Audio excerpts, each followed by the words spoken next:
Debt is the only subscription service you didn't sign up for, but somehow it keeps renewing every month. You don't even remember what you bought, but you're still paying for it. And the worst part, the minimum payment is like a toxic relationship. It keeps you just comfortable enough to never leave. If you're in debt right now, let's be clear. You're not alone, and you're not stuck. But you do need a plan. Because debt is not just a math problem. It's a behavior problem, a system problem, and most importantly, a financial psychology problem. In this video, we're going to break down why debt happens, why it feels impossible to escape, the exact strategy to get out of debt, and how to transition from debt to wealth building. No gimmicks, no shame. Just a real plan. Let's start with the truth. Debt is designed to keep you in debt and continue to fall into further debt. Why debt is so hard to escape? Companies have a way to get you to buy things that you don't need through marketing and advertising. Why do you think Black Friday exists? Memorial Weekend Sale, July 4th sale, Christmas sale, there's even St. Patrick Day weekend sale. There are sales year-round, and you don't need to feel obligated to buy because something is on sale. The opportunity to buy is year-round. Companies also offer to give you the products for free, with zero financing for 3 months or 6 months, then you start paying for it. Companies work together with credit cards, loans, they are powerful forces, and how are we supposed to understand all that? It comes to financial discipline and understanding. That's why we're here. Break it down how to clear the debt and not to fall for their traps again. Let's understand how these credit cards, loans, and financing are structured in a way that benefits lenders, not borrowers, so you can tackle your own situation. Number 1, minimum payments. Minimum payments are small on purpose. They make your debt feel manageable. It also gives you the false impression that you can buy more than you think you can afford. They advertise to you it's only $25 a month, but they didn't tell you that you're going to pay for it for the next 10 years. What? This TV for $1,000, you have to pay $25 a month for the next 10 years. That's $3,000. After 10 years, you probably have to get another new TV again. You'll never get out of debt. Why you're paying $2,000 more than the person that bought it straight with cash? Because most of your money payment goes to pay the interest on the $1,000 you borrowed, not the actual balance to buy the TV. Tricky. Number 2, interest compounding. That's where the concept of compound interest comes in, and also this is where things get dangerous. Interest doesn't just exist, it grows. You're not just paying what you borrowed. You're paying interest on top of interest and on top of time. The concept of compounding debt is the same as compounding on investment, but unfortunately, compounding interest on debt work against you and favor the lenders. You need to get out of debt and be on the other side, that you can benefit from compound interest to build you financial wealth. Number 3, financial psychology. There's a stigma to debt, it changes how you think. Debt makes you feel stress, avoidance, and decision fatigue. It's that evil twin that always show up and annoy you. When people are annoyed or stressed, they make bad decisions to release their stress. That includes ignoring statements, which means not prioritizing which statement to pay off and having a strategy. When you're stressed, you make emotional purchases, that means more debt. All these make you stay stuck longer. And honestly, that's exactly what credit card companies want, which is to make you stay stuck longer. This is why getting out of debt requires more than math. It requires behavior change. Let's get into exactly how to pay off your debt. We'll break it down into 5 steps. Step 1, stop adding new debt. Step 2, know your numbers. Step 3, choose a payoff strategy. Step 4, increase your gap. And Step 5, automate and simplify.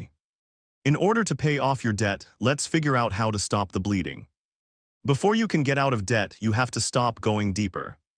This sounds obvious, but most people try to pay off debt while still creating new debt.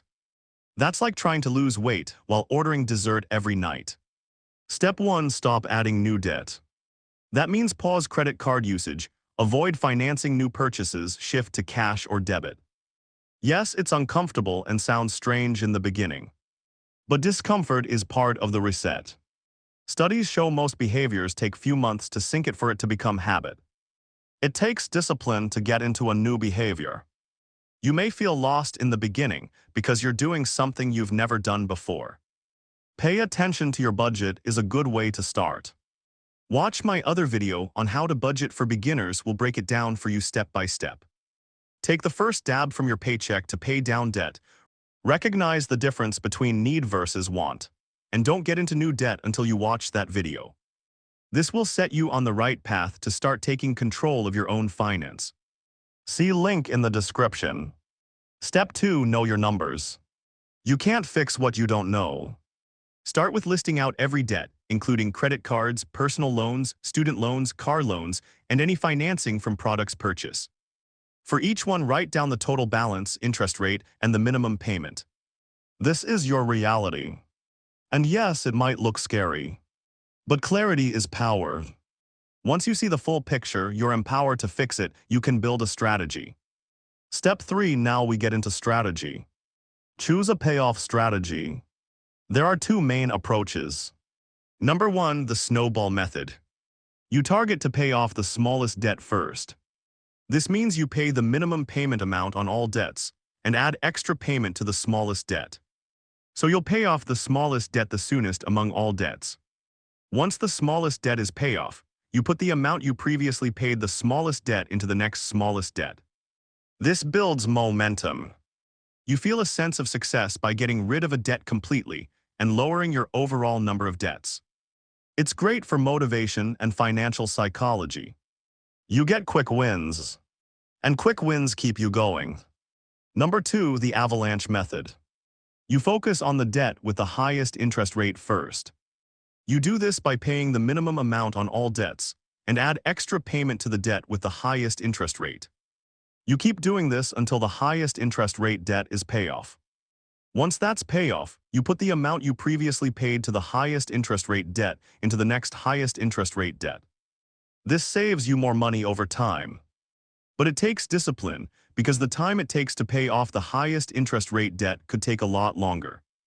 It feels slow and unnoticeable in the beginning. You may not see success soon enough, feel discouraged, and then give up.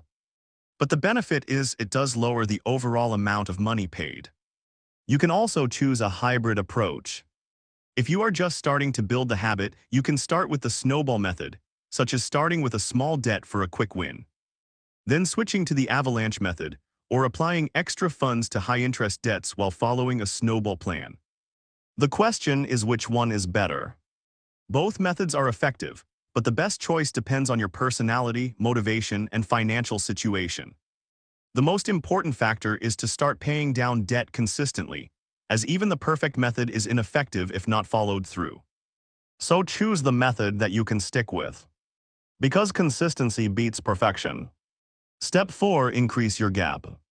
Once you build the habit and decide on the strategy to pay down your debt, the next goal is to increase your gap.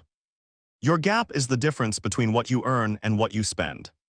For example, if you earn $5,000 and spend $4,500, your gap is $500. To get out of debt faster, you need to increase that gap. That means increase the difference between what you earn and what you spend. You can do that in 2 ways. Number 1. Reduce expenses. Look for subscriptions, dining out, lifestyle inflation, impulse purchases. You don't need to eliminate everything. Just be intentional. Make every spending counts. That means you actually enjoy whatever you spend the money on. Don't waste it on random things that you didn't even know you purchased. If you've watched my How to Budget for Beginners video, most of the expenses mentioned here fall in the want category, as opposed to the need category. The video will take you through a step-by-step approach, so it doesn't feel like you're cutting out all wants and living miserable for the next 10 years. Number 2. Increase your income. This is often more powerful. This includes side hustles, freelancing, overtime, and selling unused items. Every extra dollar goes toward debt. Think of it as buying back your freedom. This goes back to the earlier point. Your goal is to increase the gap of what you earn and what you spend.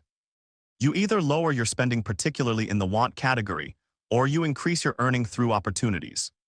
The gap is the amount that goes toward paying down your debt.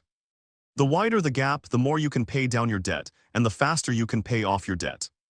Finally, step 5, automate and simplify. Once you know how to pay down your debt with the gap you have, the next step is to make the paying least painful. Because this is where most people fail. They rely on willpower, in another word is discipline. But discipline is not always reliable, because it was the lack of discipline that got you to where you are. So you need to do something different to make sure it works this time. The best way is to have a system, make it mechanical that you don't even have to think about it once it's set up. This includes setting up automatic payments, scheduled transfers. The more you automate, the more you don't have to see it and get emotional about it. The worst thing is feeling the agony when you receive your statement each month and struggle with how much you're going to pay this month. If you automate, then you don't have to struggle, toss your statement away. Just do it. You may realize by now that having a lot of debt and paying down debt are tied to psychology. Understanding the psychology behind debt is important. Debt often comes from instant gratification, emotional spending, and social pressure. So getting out of debt requires number 1. Delayed gratification. Learning to wait. Not forever. Just long enough to make better decisions. Try to delay your purchase by 24 hours. Give yourself time overnight so you can decide if you really want to buy the product, because half of the time those purchases could be impulse purchases and they create no real additional gratification to your life. If you're browsing online shopping, either stop browsing or put it in the shopping cart and come back to it later. Number 2. Identity shift. While building a new habit is not easy in the beginning, you also need to learn to stop thinking, "I'm bad with money." Start thinking, "I'm learning to manage money." Be proud of yourself, stay positive, you're learning to control your money, not the other way around. Number 3. Environment control. If your environment encourages spending, you will spend. Take yourself out of the environment that put on pressure to spend, such as unsubscribe from marketing emails or set up separate email accounts for marketing or junk mails, so they aren't flagging in your inbox. Limit exposure to impulse triggers. You can switch your shopping to store curbside pickup, so you are not tempted while standing in line at the store. Surround yourself with better habits. Instead of going to the mall, go exercise. Instead of browsing online shopping, watch an online movie instead. Keep yourself busy is a good way to limit spending. Pick a new hobby that's low maintenance or free, so you aren't spending out of boredom. Glad you've stayed this far, and I think by now you have the skills to be debt-free.